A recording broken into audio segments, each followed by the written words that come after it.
Hello friends, welcome to my channel. આજે આપણે બનાવીશું લાલ મરચાંનું અથાણું। જો તમે મારી ચેનલ પર નવા હો તો મારી ચેનલને સબસ્ક્રાઈબ કરજો, જેથી આવનારી નવી વિડીયોની નોટિફિકેશન તમને સૌથી પહેલાં મળી શકે। તો ચાલો આપણે રેસીપી સ્ટાર્ટ કરીશું।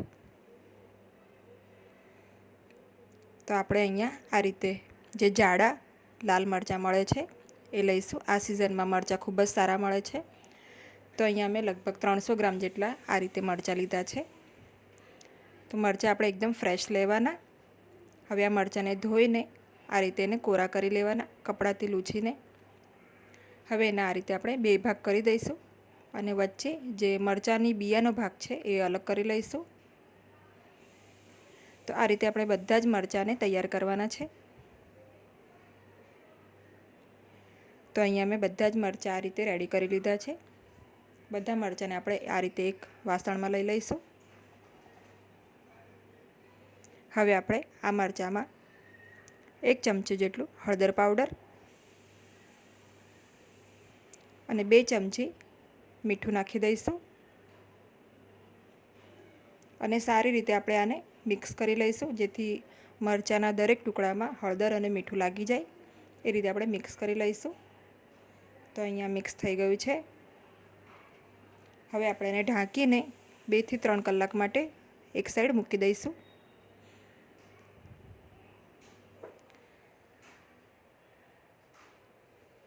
તો અહીંયા 2 કલાક પછી આપણે ચેક કરી લઈએ। આમાં મીઠું નાખવાથી જે પાણી છૂટ્યું છે એ આપણે નિતારી લેવાનું છે। તો આમ કરવાથી મરચાંની જે તીખાશ છે એ ઓછી થઈ જાય છે। હવે આપણે બધું પાણી આપણે આ રીતે કોઈ પણ કાણાવાળા વાસણમાં કાઢી લઈશું।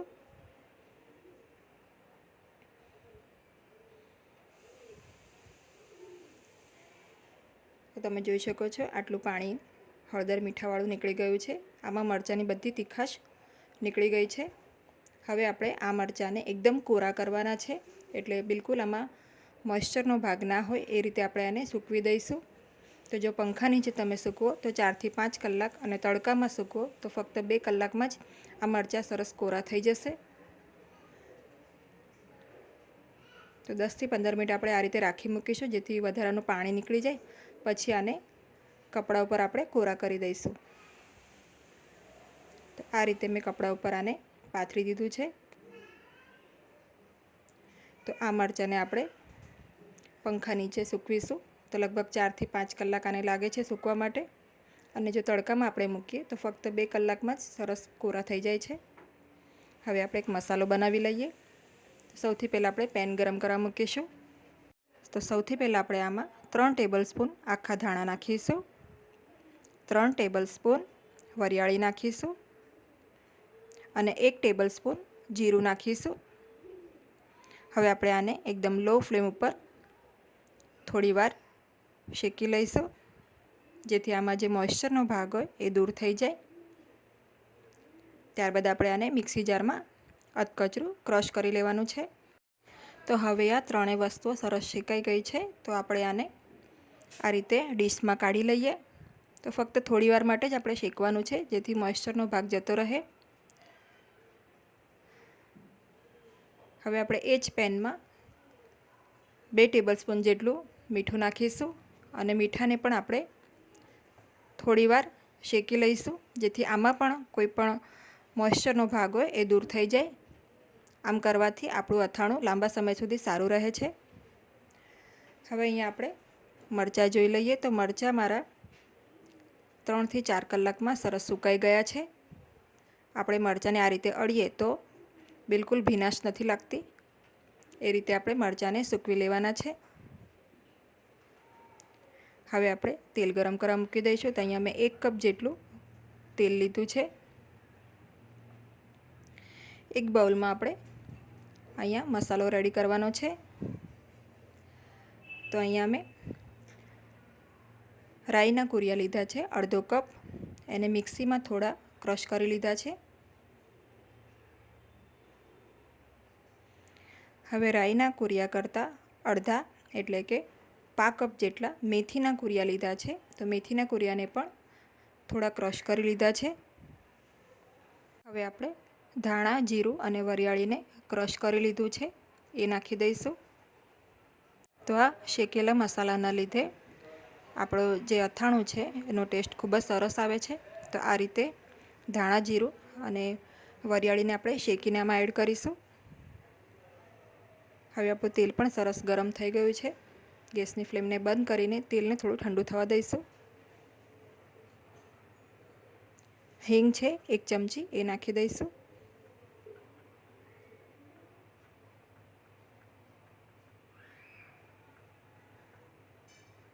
તો થોડીવાર આપણે તેલને ઠરવા દેવાનું છે. એકદમ ગરમ ગરમ તેલ આપણે એડ નથી કરવાનું.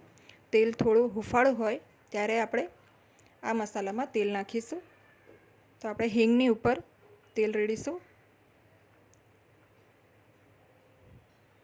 અને ધીમે ધીમે કરતા જઈને અડધું તેલ આપણે આમાં એડ કરી દઈશું. તો તેલ થોડું હુંફાળું છે, જેનાથી મસાલા શેકાઈ જશે.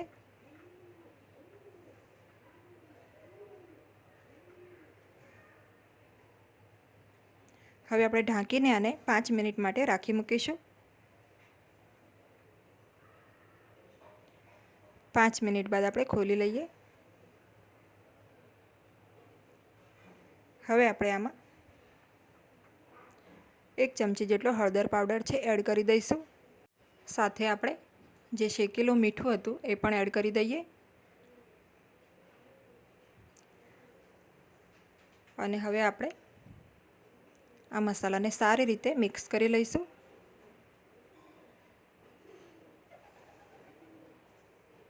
તો હવે અહીંયા મસાલો રેડી છે એકદમ સરસ રીતે.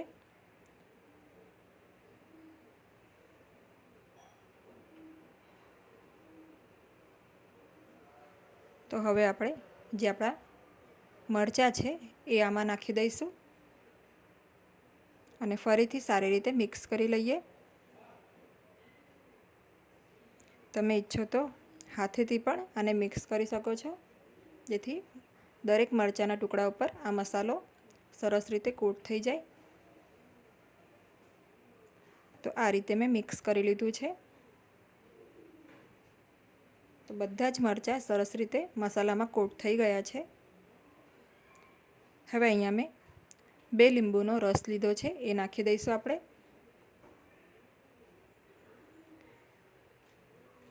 હવે આપણે આને મિક્સ કરી લઈએ. સાથે આપણે આ રીતે કોઈ પણ કાચની જાર લઈશું અને આ જે મરચાં છે બધા આપણે આ જારમાં ફિલ કરી દઈશું. તો અહીંયા બધા જ મરચાં મેં આ રીતે જારમાં લઈ લીધા છે.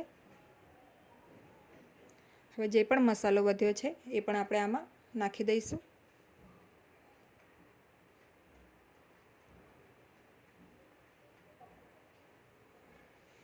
તો આ અથાણું ખૂબ જ ટેસ્ટી બને છે. એક વખત આ રીતે ચોક્કસ ટ્રાય કરજો. બાકીનું જે તેલ છે એ પણ આપણે આમાં એડ કરી દેવાનું છે. જો તમારે અથાણું લાંબા સમય માટે રાખવાનું હોય તો તેલનું પ્રમાણ થોડું વધારે રાખવાનું.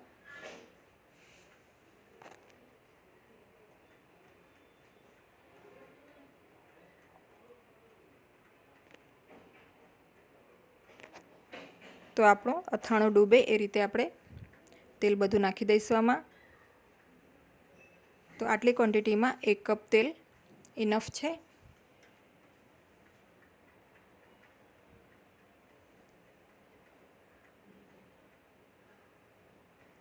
તો જે પણ વધેલું તેલ છે બધું હું નાખી દઉં છું.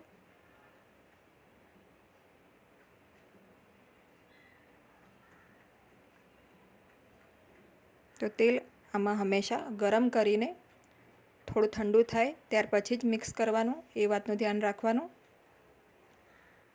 હવે આપણી જે બરણી છે એને આપણે બંધ કરી દઈશું અને આને 3 દિવસ માટે આપણે રાખી મૂકીશું. અને રોજે દિવસમાં 1 વખત આને મિક્સ કરી લેવાનું આપણે 1 વખત. તો 3 દિવસ પછી આપણું અથાણું ખાવા લાયક થઈ જશે. તો અહીંયા 3 દિવસ થઈ ગયા છે. આપણા જે મસાલો છે એ પણ સરસ ચડી ગયો છે અને આપણું અથાણું રેડી છે. તો આ અથાણું આપણે એક બાઉલમાં સર્વ કરી લઈએ. તો રેડી છે મરચાંનું અથાણું, જેને તમે ભાખરી થેપલા સાથે એન્જોય કરી શકો છો. તો એકદમ ટેસ્ટી બને છે આ રેસીપી. એક વખત આ રીતે મરચાંનું અથાણું ચોક્કસ ટ્રાય કરજો. જો તમને મારી આજની આ રેસીપી ગમી હોય તો વિડીયોને લાઇક અને શેર કરજો અને મારી ચેનલને સબસ્ક્રાઈબ કરજો. Thanks for watching.